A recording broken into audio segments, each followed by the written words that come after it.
Հիդրոթերապևտաբանության և մոնիթորինգի կենտրոն ՊՕԱԿ-ից տեղեկացնում են եղանակի կանխատեսման մասին սեպտեմբերի 17-ից 22-ն ընկած ժամանակահատվածում։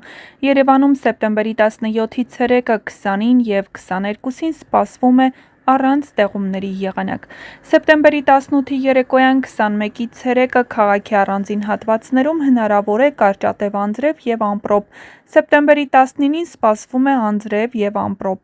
Ամպրոպի ժամանակ սպասվում է քամուշ, գնացում 15-ից 17 մետր/վայրկյան արագությամբ։ Մարզերում սեպտեմբերի 17-ի ցերեկը 18-ի երեկոյան 19-ի գիշերը 20-ից 22-ին առանձին շրջաներում սպասվում է կարճատև անձրև և ամպրոպ, 19-ի ցերեկը շրջաների մեծ մասում սպասվում է անձրև և ամպրոպ, ամպրոպի ժամանակ քամուշ, գնացում 15-ից 17 մետր/վայրկյան արագությամբ։ Հնարավոր է կարկուտ քամին, հյուսիսարևելյան 2-ից 5 մետր/վայրկյան արագությամբ։ Օդի ջերմաստիճանը սեպտեմբերի 19-ի ցերեկը կնվազի 7-ից 9 աստիճանով։